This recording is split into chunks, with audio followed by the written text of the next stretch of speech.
자, 이제 답을 한번 맞춰보도록 하겠습니다.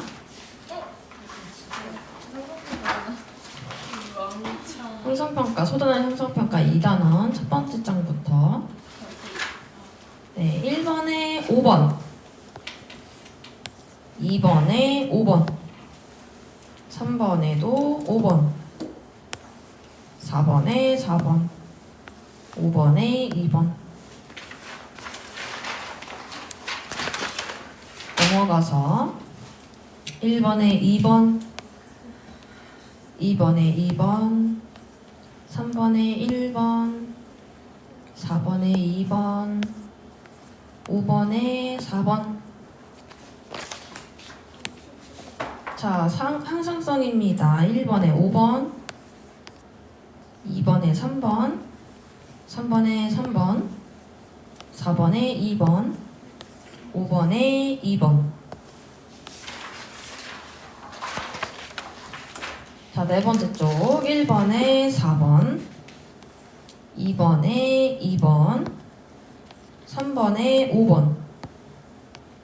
4번은요, 우리 몰라도 되는데 라이소자임입니다. 아니, 알아도 되고 몰라도 되고. 이게 좀 애매하긴 해. 이게 지금 우리가 수업 진도로 나갔던 출판사랑 다른 출판사 문제거든요. 그래서 중요하게 생각하는 게 조금 다르더라고요. 5번에 1번, 6번에 3번. 마지막 페이지 1번에 4번, 2번에 3번, 3번에는요 2와 3입니다. 구간 2와 3. 그리고 4번에 5번, 5번에 4번입니다. 자, 문제를 보니까 다 잘 맞으셨을 것 같아서요. 틀린 문제 위주로만 아니면은 맞았더라도 내가 조금 설명이 필요할 것 같아요 하는 문제들 위주로 한번 풀어보면 좋을 것 같습니다. 첫 번째 장부터. 혹시 나 여기 설명 필요하다. 2번이요. 좋습니다. 2번입니다. 그림은 시냅스로 연결되어 있는 신경세포 가나다를 나타내는 것이다. 가나다는 구심성 신경세포, 연합신경세포, 원심성 신경세포를 순서 없이 나타낸 것이다. 우리가 여기서 수업 때 얘기 하지 않았는데요. 요거 보일까? 네. 요게 바로 신경세포체예요. 요게 바로 신경세포체인데 얘는 지금 좀 특이하게 신경세포체가 우리가 원래 알고 있던 위치가 아닌 곳에 있죠.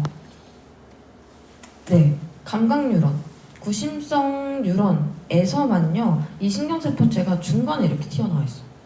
그런 특징을 가지고 있어요. 그래서 우리는 다른 걸 모르더라도 이 그림을 통해서 얘가 구심성 신경세포구나 라는 것을 이 신경세포체의 위치를 통해서 유추를 해볼 수 있습니다. 물론 몰라도 괜찮아요. 모르더라도 다른 나에 있는 신경세포체를 보면은 가지돌기와 축삭돌기 방향이 보이지.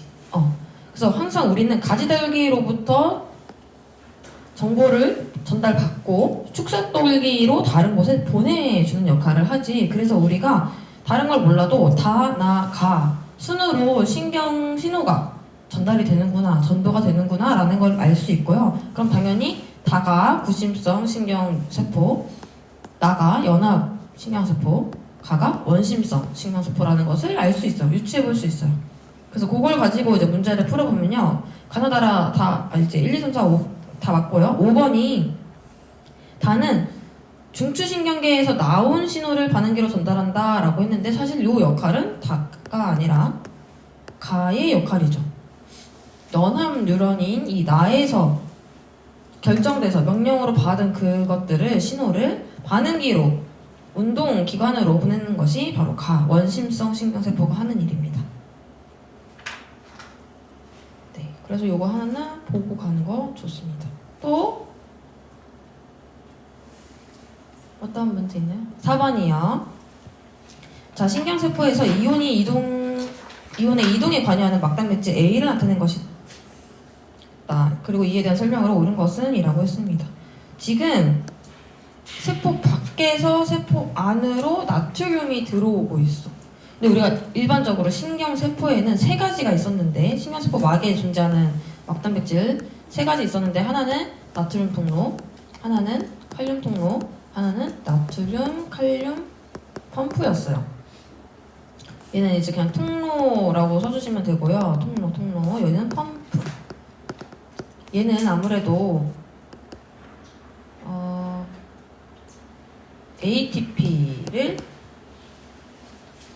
ATP를 사용해서 나트륨을 밖으로 보내는 애였지.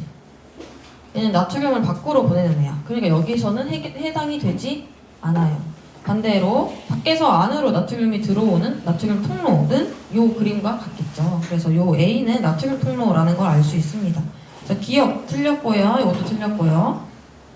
역시 이상의 자극을 받으면 우리는 탈분국부터 시작하기 때문에 A는 열리게 됩니다. 지금 A 열려있죠?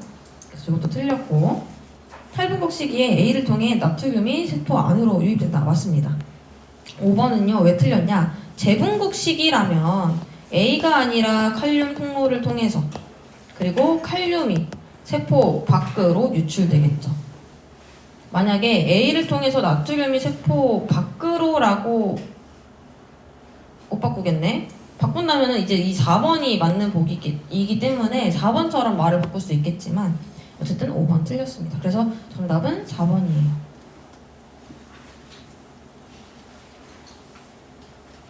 또 혹시 질문 있을까요? 5번이요. 좋습니다. 시냅스에서 일어나는 시냅스 전달 과정을 나타낸 것이다. 이에 대한 설명으로 옳지 않은 것은, 지금 보아하니 여기 시냅스 전 신경세포의 축삭 돌기 말단이 보이네요. 거기에는 지금 시냅스 소포가 존재하고요. 이 시냅스 소포가 세포 막과 융합되어서 신경 전달 물질이 시냅스 틈으로 분비되고 있는 것이 보입니다. 그리고 이것이 수용체에 결합되어서 이온 통로가 열리고 이온이 세포 내부로 들어올 수 있도록 해주는 시냅스 전달 과정이 나타나 있어요. 시냅스 전달은 한쪽 방향으로만 일어난다고 했었죠. 다른 방향으로 갈 수는 없다. A는 신경세포체의 가지돌기에도 있다라고 했는데 가지돌기에는 없습니다. 얘는 시냅스 소포는 축삭돌기에만 존재를 해요. 그래서 2번이 틀렸습니다. 아세틸콜린은 B에 해당한다. 맞죠? 신경 전달 물질의 종류 중에 하나이기 때문에 3번도 맞고요. B는 시냅스 틈에서 확산된다. 이것도 맞습니다. 그리고 B가 C에 결합하면 시냅스 후 신경세포에서 활동전이 발생하는 것도 맞습니다. 첫 번째 장은 이렇게 끝내볼게요. 늦게 온 사람들을 위해 1번의 답이 5번, 2번의 답이 5번, 3번의 답이 5번, 4번의 4번, 5번의 2번이었어요. 자, 넘어가서 두 번째 쪽은 순서대로 2번, 2번, 1번, 2번, 4번 2, 2, 1, 2, 4가 정답이었고요. 여기서 혹시 질문? 1번이요. 사람의 신경계에 대한 설명으로 옳지 않은 것은 뇌와 척수는 중추신경계이다. 맞습니다. 척수신경과 뇌신경은 중추신경계가 아니라 말초신경계입니다. 요거가 되게 헷갈릴 만한 문제거든? 그래서 요거 좀 기억을 해둬야 돼요. 뇌랑 척수는 중추신경계가 맞는데 뇌와 척수로부터 뻗어나온 신경들은요 말초신경계입니다. 그래서 말초신경계에 대한 설명 보면은 뇌신경 12쌍과 척수신경 31쌍에 대한 얘기가 나와요. 그래서 얘는 말초신경계입니다. 말초신경계에는 이제 체성신경계와 자율신경계 있고요. 자율신경계는 대뇌의 영향을 직접 받지 않는다고 했습니다. 체성신경계 같은 경우에는 중추신경계의 명령을 받기 때문에 대뇌의 명령도 받을 수 있었는데 자율신경계는 대뇌가 아니라 뭐가 있었지? 맞아. 척수, 중간뇌, 숨골이라고 불렀던 연수. 이렇게 세 가지의 영향을 직접적으로 받습니다.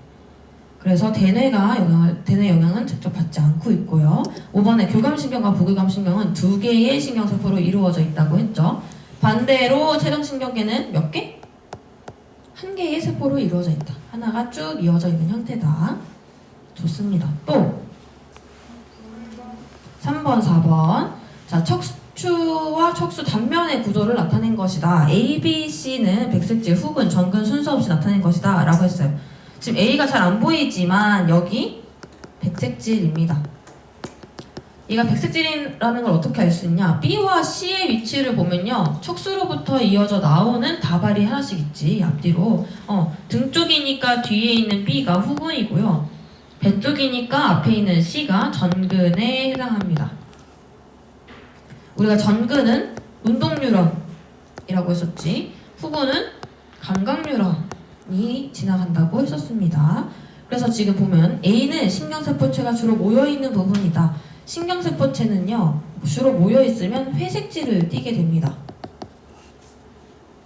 아무래도 어떻게 기억하면 좋냐면, 우리가 뉴런을 보면 아무래도 신경세포체에 여러가지 핵부터 시작해서 세포 속이가 다양한 것들이 존재하잖아.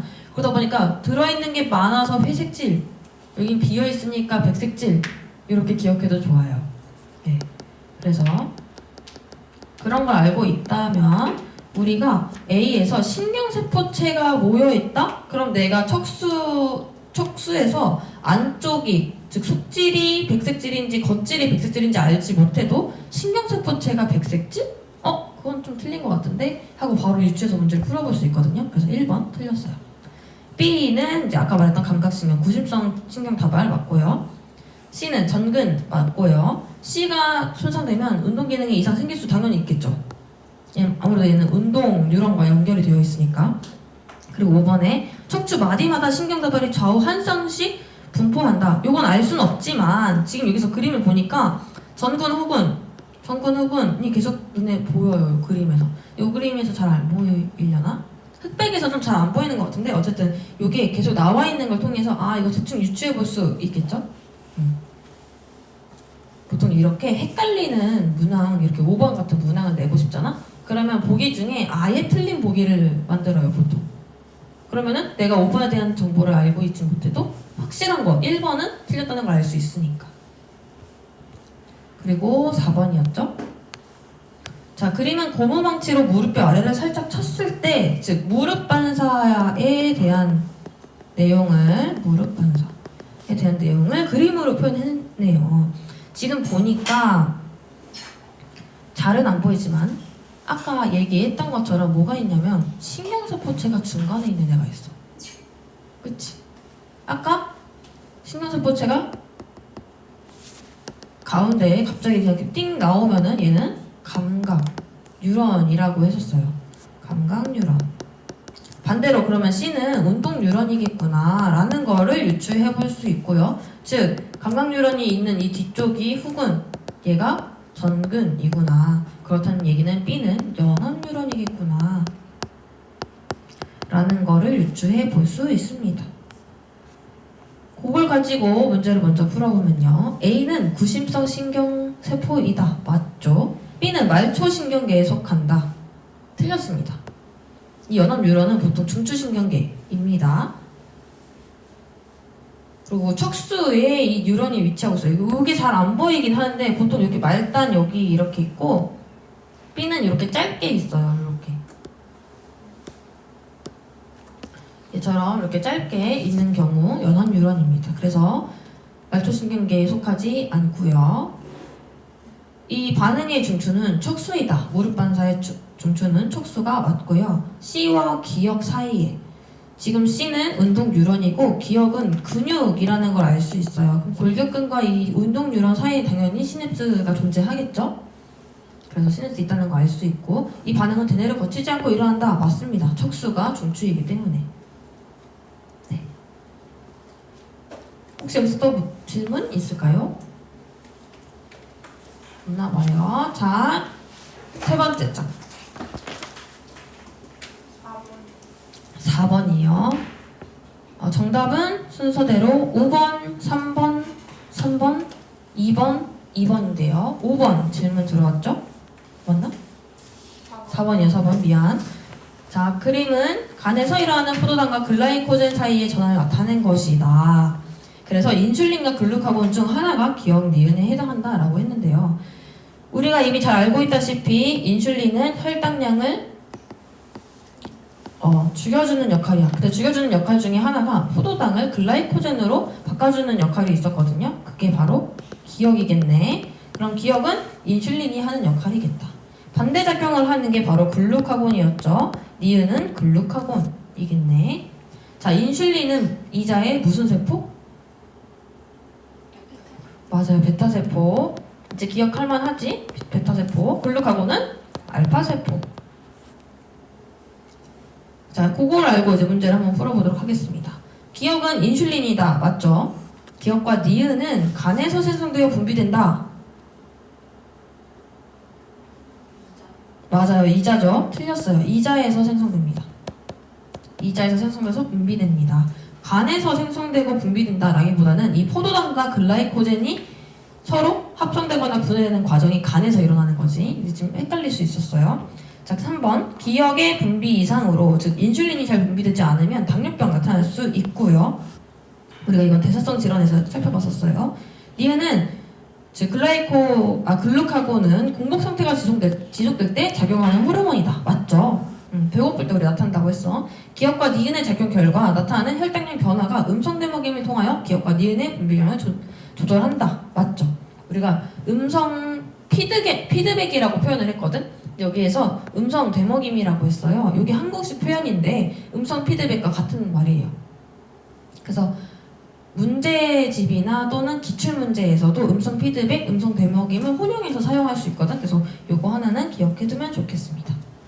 또 괜찮아요? 좋습니다. 문제 잘 푸는데요? 자,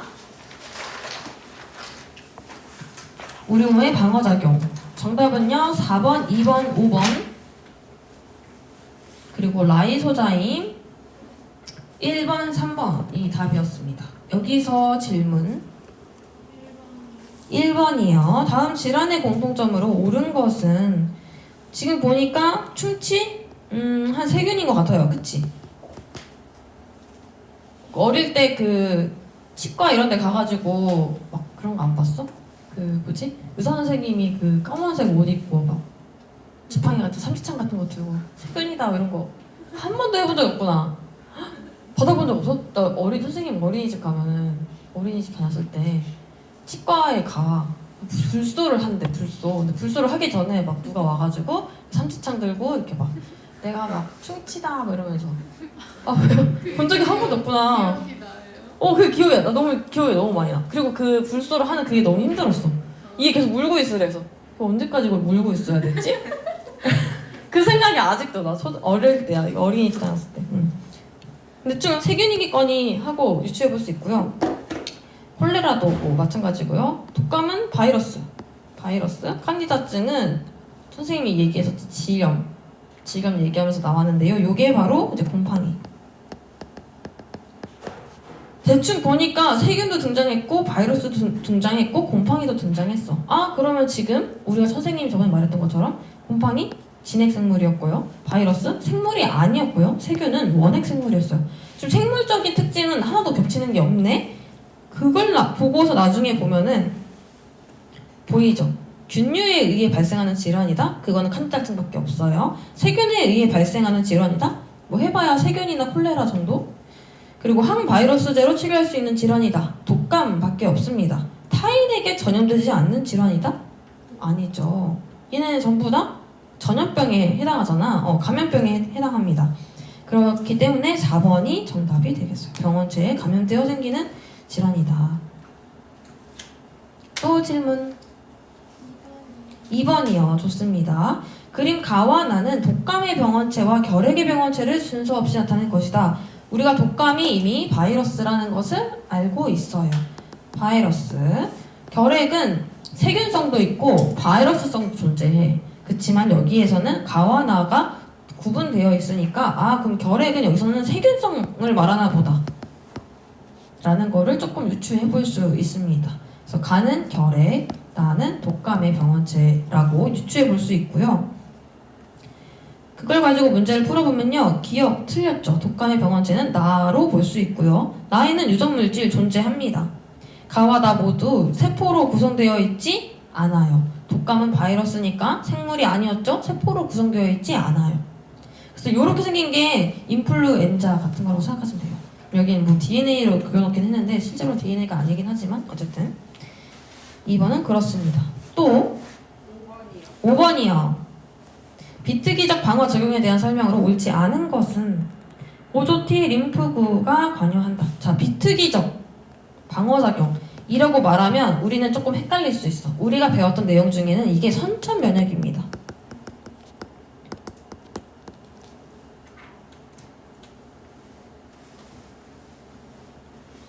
왜냐면 우리가 후천 면역은 특이적인 면역이다 라는 얘기는 했었지.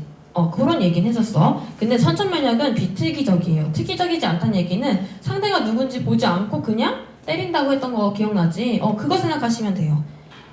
그렇기 때문에 림프구 같은 것들이 전혀 관여하지 않습니다. 그래서 병원체 종류를 구분하지 않고 일어나고요. 염증 반응이 대표적인 예시 중에 하나였지. 그래서 방어벽 같은 것들을 얘기했어요. 피부에 각질층이나 점막에 있는 섬모나 그런 것들, 아니면은 눈에서 나오는 눈물, 위에 있는 위산액 같은 것들. 그래서 점막, 섬모, 점액 등등 다 나왔네요. 그래서 방어벽까지 해서 비특이적 방어 작용, 즉 선천 면역에 대한 내용을 얘기하고 있습니다. 그렇게 보면 조금 이해가 되겠죠? 또 3번이요. 좋습니다. 면역이 좀 어렵구나. 다 질문하는 거 보니까. 병원체에 대한 설명으로 옳은 것은, 자, 순서대로 보면요. 바이러스는 세균보다 크기가 작다고 했습니다. 선생님 그때 얘기했지. 어떤 사람이 실험을 했는데 세균을 걸러내는 거름종이를 통과하는 애가 있었는데 그게 바로 바이러스였다. 변형 프라이온은, 이 변형 프라이온이라고 하는 거는 우리가 배우지 않았던 그 감염을 일으키는 것 중에 하나예요. 얘는 단백질입니다. 사실 여기까지 나오면 좀 심하는 내용이라고 좀 보이는데요. 변형 프라이온은 단백질이고요. 유전물질이 없습니다. 좀 신기하지? 보통은 우리 지금 했던 세균이든 바이러스든 원생생물이든 곰팡이든 전부 다 자기 DNA를 가지고 있잖아. 생물이 아닌데도 바이러스는 DNA를 가지고서 또는 RNA를 가지고서 그걸로 전염을 일으켰는데, 이 변형 프라이온은 좀 신기하게 단백질인데 주변에 있는 단백질을 감염시켜. 좀 이상하지? 약간 좀비처럼 만들어.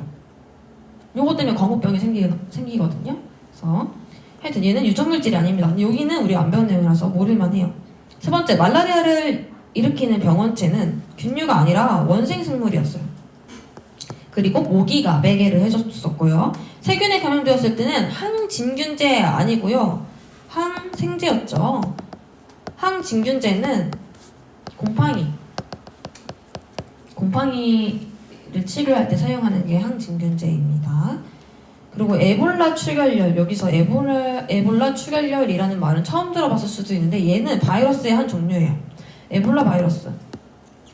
요거가 예전에 한번 메르스, 그러니까 여러분들이 2009년생이니까 2019년인가? 아닌지 2019년 아닌데 2012년인가? 아주 옛날에 그 인천에서 그 무슨 축제 같은 걸 했는데 그게 뭐였지? 하여튼 뭐 축제가 있었어요. 전국 뭐 해가지고 전 세계의 모든 그런 거를 이렇게 해놓은 그 무슨 아시안 뭐 어쩌고 있었어. 무슨 축제가 있었는데 그런 축제가 있으면 사실 모든 나라에서 막 여행을 오잖아. 그걸 보려고 올림픽 하듯이. 근데 그 당시에 메르스랑 에볼라가 유행을 했어. 근데 메르스는 조금 들어본 적 있을까? 네. 오, 들어봤네? 근데 에볼라도 유행을 했거든? 근데 에볼라는 우리나라에서 유행을 했다기보다는 저기 아프리카 쪽인가? 그쪽에서 많이 유행을 했어요. 그러다 보니까 얘네들은 막 너무 전염력이 컸나? 그리고 이 에볼라 바이러스가 되게 위험한 바이러스 중에 하나였어. 그래서 만약에 그거에 관련된 사람이 있다? 그냥 다 땅에 묻었어. 나중에 살아있어서였는지는 기억이 안 나요. 근데 하여튼 그걸 이제, 근데 사실은 좀 뭔가 일단 땅에 묻는다는 것 자체가 해결을 할 수 없는 영역인가? 라는 생각이 좀 들기는 했지. 방역으로 안 되나? 라는 생각? 왜냐면 독감 이런 거는 우리가 막 방역을 하잖아. 뭐 알코올로 한다던가 뭐 할 수 있는데, 하여튼 그때 그 영상을 본 기억이 있어. 선생님도 잘은 어렸을 때라서 기억이 안 나지만 뉴스를 보니까 막 땅에다가 막 다 묻는다 막 이런 얘기를 했었거든요. 어쨌든 그래서 얘는 바이러스고요. 살아있는 숙주세포 내에서만 증식할 수 있습니다. 지금 그러면은 1, 2, 3번, 5번 다 한 거지? 그럼 6번도 그냥 하고 넘어갈게요. 그림은 형질세포의 생성 과정을 나타낸 것이다. 기억과 니은은 각각 T림프구와 B림프구 중 하나이다. 형질세포로 분화했다라는 말이 있기 때문에 그것만 봐도 우리는 기억이 B림프구구나 알 수 있고요. 골수에서 생성이 되었지만 가슴샘에서 성숙 분화되었다는 걸 가지고 니은이 T림프구 이구나 라는 것을 알 수 있습니다. 그래서 우리는 B림프구, 이 형질세포가 만들어지고 기억세포 만들어지는 요 면역을 체액성 면역이라고 불러줬고요. T림프구 같은 경우를 세포성 면역이라고 해줬습니다. 이 세포성 면역에 관여하는 애는 세포 독성 T림프구였고요. 이 B림프구와 T림프구가 둘 다 면역 활동을 할 때 도와주는 애는 보조 T림프구였어. 얘는 둘 다 도와줬었습니다. 지금 그래서 살펴보면은 기억은 세포성 면역에 관여하지 않고요. 체액성 면역이었어요. 니은은 B림프구 아니고 T림프구였습니다. 디귿 형질세포는 항체를 만들어 분비한다. 맞습니다. 그럼 다 살펴본 거죠? 다 살펴봤어요. 4번에 이제 라이소자임은 그냥 기억해두면 좋을 것 같아요. 무슨 자임, 엔자임이라는 말이 효소라는 뜻이에요. 엔자임이 영어고 효소라고 우리가 부르는데 지금 보니까 자임 나왔지? 라이소자임, 자임을 이제 갖다 붙여 쓰는 거야. 우리 영어에서 항상 보면은 뭐 접두사를 갖다 붙여놓거나 전미사 갖다 붙여놓거나 그런 걸 이렇게 의미하잖아요. 그런 거. 그래서 라이소자임은 효소구나 라는 거 기억할 수 있어요. 자, 마지막 5번입니다. 마지막 장에서 정답은 순서대로 4번, 3번, 구간 2와 3, 5번, 4번이었는데요. 혹시 여기서 질문? 2번. 좋습니다. 그림은 수지의 혈액을 항 A 혈청과 섞었을 때 혈액 응집 반응이 나타난 것이다. 항 A 혈청이란 얘기는 여기는 지금 B형 표준 혈청이잖아. B형 표준 혈청이란 얘기는 지금 B형이 가지고 있는 혈청을 가지고 있다. 아, 그치? 그래서 응집소 알파를 가지고 있구나 라는 걸 유추해 볼 수 있습니다. 응집소 알파를 가지고 있어. 근데 얘가 그러니까 지금 이 수지의 혈액에는 항 A 혈청에 있는 응집소 알파가 없기 때문에 혈액 응집 반응이 나타난 거잖아요. 그렇다는 얘기는 지금 이 적혈구는 A형 적혈구구나 라는 거 유추해 볼 수 있어요. 괜찮을까요? 안 돼요. 안 되는 사람 있는 것 같아요. 자, 응집소 알파는 수지한테 없었던 거야. 근데 섞었는데 응집 반응이 나타났어. 수지 혈액에 존재하는 응집원과 응집소는 서로 응집하지 않을 거잖아. 만약에 수지가 A형이라면은 베타, 응집소 베타를 가지고 있을 거고 B형이면 응집소 알파를 가지고 있을 거야. 근데 항 A 혈청에는 응집소 알파가 있고 이걸 넣었더니 응집 반응이 일어났다? 그러면 수지가 가지고 있지 않는 응집소란 얘기네. 그 말인 즉슨 지금 이 적혈구는 응집원 A라는 얘기고 응집원 A와 결합을 하고 있는 요 기억이 응집소 알파구나. 그럼 니은은 지금 어디 적혈구에도 결합하고 있지 않기 때문에 응집하고 있지 않기 때문에 응집소 베타구나 유추해 볼 수 있습니다. 그러면 기억이 틀렸다는 거 알 수 있죠. 응집소 알파니까. 그리고 항 A 혈청에는 기억이 들어있다는 것도 알 수 있어요. 그래서 결론적으로는 수지의 ABO식 혈액형이 A형이다 라는 것도 알 수 있습니다. 좋죠. 좋아요. 또 5번이요. 자, 백신의 종류와 제작 방법에 대한 설명으로 옳지 않은 것은 이건 그냥 좀 자주 보는 게 더 좋다고 했었죠. 백신의 종류 4가지 살펴봤었는데 여기서는 우리가 배웠던 언어랑 조금 다르게 나와 있긴 하네요. 어쨌든 비활성화 백신 얘는 약품 처리해서 아예 완전히 죽은 병원체 이용한다고 했었죠. 그래서 맞습니다. 핵산 백신 핵산을 이용하는 백신이었어요. 그래서 DNA나 RNA로 만든다. 맞습니다. 대표적인 예시로 코로나 바이러스가 있었죠. 그래서 얘네 같은 경우에는 유통이나 보관이 좀 어렵다, 까다롭다. 약독화 백신, 우리는 약독화 생백신 이렇게 배웠는데요. 독성을 약화시켰다라고 했죠. 그래서 살아있는 병원체를 병원성이 없도록 처리하는 거 맞습니다. 바이러스 벡터 백신, 병원체 바이러스 표면에 항원 단백질을 조립하여 만든다. 얘는요, 병원체 항원을 암호화하는 핵산을 바이러스 벡터에 만드는 것을 말한다고 합니다. 그래서 항원 단백질이 아니라요, 이제 우리 그 핵산 있지? DNA나 RNA 같은 것들을 바이러스 벡터에 집어넣어서 활용을 하는 거래. 요거는 근데 좀 어려울만, 우리 배운 게 아니니까 어려울만 했죠. 그리고 5번에 변성독소 백신은 화학물질을 처리하여 독성을 없앤 병원체의 독소로 만든다. 맞죠? 독성을 바꿔주는 백신. 4번이 틀렸습니다. 근데 요거는 사실 우리가 지금 배운 내용이랑 조금 달라서요. 우리 일단 1, 2, 3번은 다 알기만 했다면 좋았을 것 같아요. 그거 말고는 또 있을까요? 4번이요. 그림에 대한 설명으로 옳은 것만을 보기에서 있는 대로 고른 것은 했습니다. 자, 일단 구간 1, 2, 3을 다 살펴볼게요. 지금 보니까 1차 주사, 2차 주사 얘기를 하고 있네요. 항원 P에 노출된 적이 없었던, 그렇다는 얘기는 지금 1차 주사 때는 처음 이 항원을 만나게 되는 시점이네요. 이때 생쥐에게 동일한 양의 P, 항원 P를 2번 주사했다라고 합니다. 항체 농도와 처음에는 이만큼, 나중에는 이만큼 증가했다는 것을 알 수 있는데, 여기서 당연히 선천면역, 후천면역 둘 다 일어납니다. 그리고 이 후천면역에서 생긴 기억세포가 저장이 되어 있는 상태에서 2차 주사, 같은 애가 또 들어오게 되면 이제 이 기억세포에서 다시 형질세포와 기억세포를 만들겠죠. 물론 이 과정에서 선천면역도 진행되긴 합니다. 그래서 그걸 가지고 옳은 것만을 보기에서 있는 대로 고른 것은 이라고 했는데, 구간 1에서 형질세포로부터 항체가 생성되었다. 구간 1은요, 형질세포로부터 항체가